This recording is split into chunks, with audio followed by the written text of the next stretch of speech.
début des années 80, Arto Lindsay, l'homme aux jeux de jambes implacables, a révolutionné la scène new-yorkaise. Avec son groupe DNA, il écrit la BO à la fois funky et glaciale de la No Wave.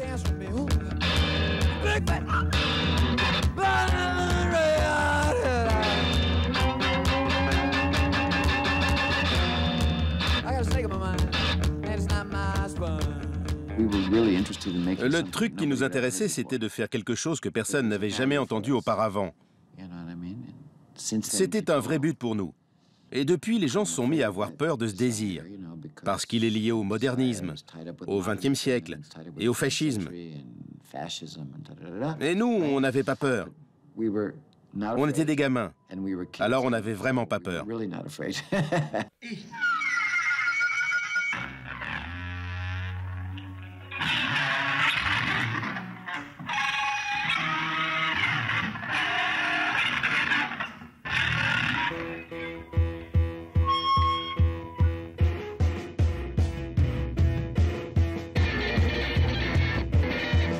En 78, traînant ses oreilles à New York du côté du CBGB, l'ex-clavier de Roxy Music, Brian Eno, découvre des groupes comme Teenage Jesus and the Jerks, James Chance and the Contortions, Mars ou DNA. Il décide illico de les enfermer dans un studio pour produire le manifeste de la scène No Wave. La compilation No New York. Les DNA d'Arto Lindsay en sont les représentants les plus radicaux. On était carrément naïfs pour ce qui concerne le business de la musique. Et on pensait que plus on serait excitant, avancé et extrême, plus on serait populaire. Mais c'était une erreur totale. Les gens se sont imaginés qu'on était anti-commerciaux en quelque sorte, et qu'on détestait les autres musiques. Ils ont interprété notre musique comme quelque chose de négatif, alors que c'était pas du tout notre intention.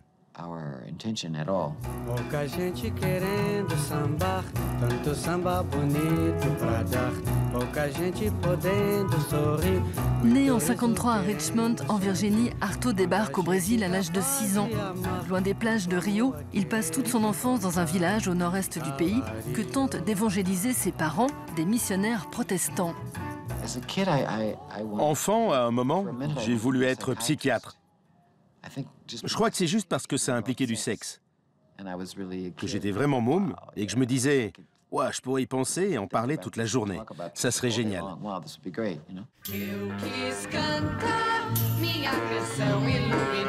En 64, alors qu'Arto fête ses 11 ans, le Brésil bascule dans la dictature militaire, effaçant sous les rafales le mot d'ordre des années Kubitschek, 50 ans de progrès en 5 ans.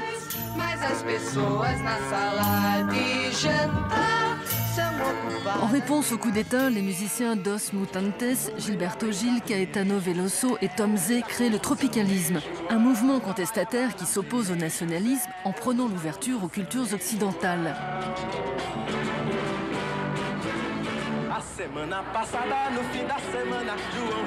Fasciné par cette musique et ses représentants qu'il découvre sur le petit écran comme tous les Brésiliens, Arto se découvre une fibre tropicaliste qui ne le quittera jamais.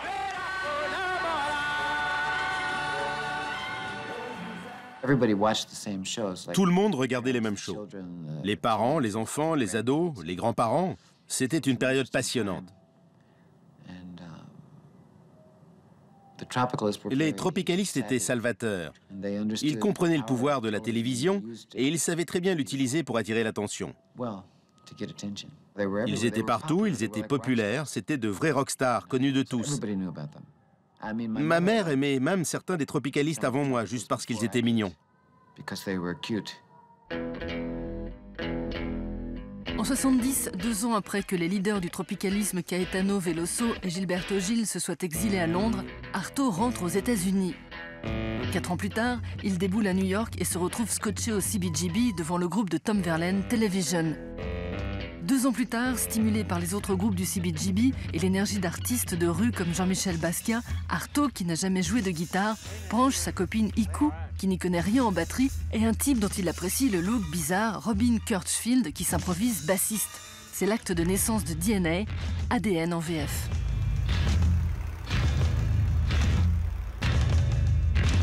Yes, 2 points I can't touch.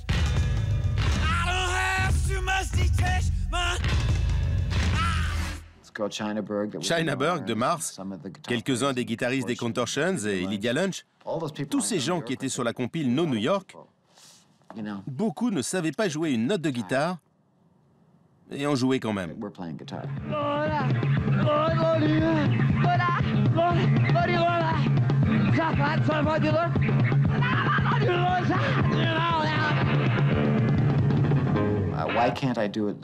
Pourquoi est-ce que je ne pourrais pas faire ça comme ils le font dans le free jazz?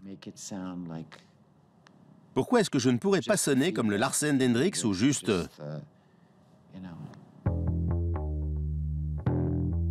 En 78, entre deux concerts de DNA, Arto rencontre le saxophoniste John Lurie. Ils décident de fonder ensemble The Lounge Lizards, un groupe mêlant jazz et rock dont l'élégance tapera bientôt dans l'œil de Jim Jarmusch.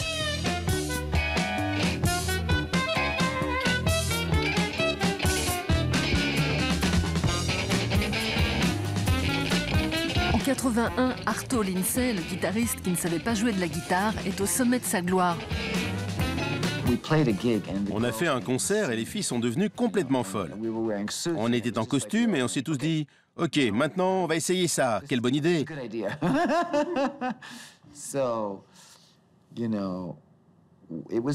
C'était une question de style. Et on était vraiment au bon endroit au bon moment. Pendant un certain temps, on était les mecs les plus cool de New York. Ça n'a pas duré longtemps, mais pendant 1 minute, c'était vraiment le top. Teetering on the precipice of success and about to take a vast step forward. The Ambitious Lovers. You're no exception. No, the law of symmetry. En 82, réalisant que le sentier de la gloire est pavé d'incertitudes, Arto tente l'option Top of the Pops. Il fonde The Ambitious Lovers avec le virtuose des claviers Peter Scherer, prétendant ramener des effluves brésiliennes dans sa musique, mais se prend les pieds dans le tapis.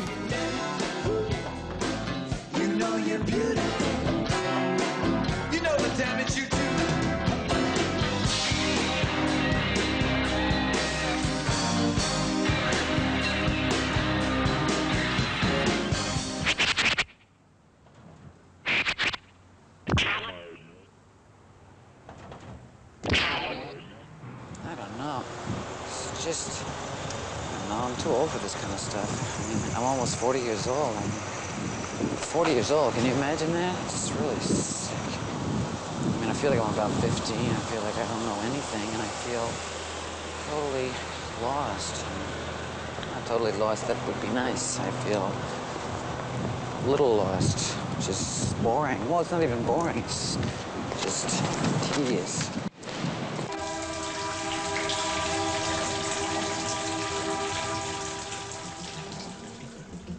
Après l'échec des Ambitious Lovers, Arto part dans tous les sens.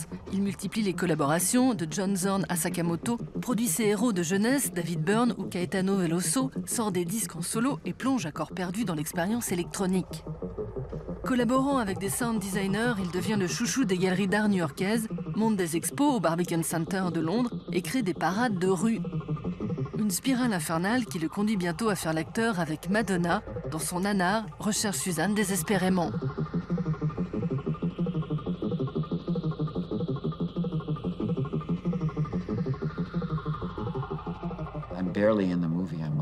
J'ai un tout petit rôle dans le film. Je joue un mec dans le magasin de journaux. J'ai un dialogue avec Madonna et j'arrive même à lui faire décocher un joli sourire. Mais je connaissais déjà Madonna par Basquiat parce qu'ils sont sortis ensemble pendant un moment. J'avais fait une performance et il l'avait amené me voir, donc on s'était rencontrés.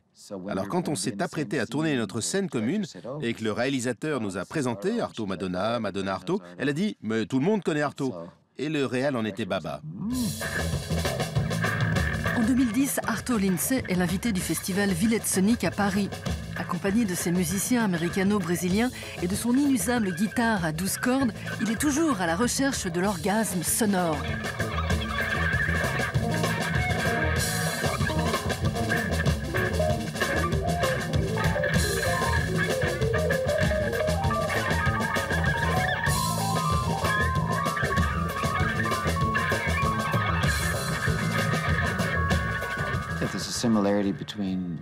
Il y a plein de similarités entre ce qui arrive quand tu fumes un joint Quand tu danses pendant 6 heures, ou quand tu écoutes de la musique tellement fort que tu restes sourd pendant l'heure qui suit. Ces états physiques extrêmes te conduisent vers des contrées qui changent ta conscience. Et c'est ça qui m'intéresse.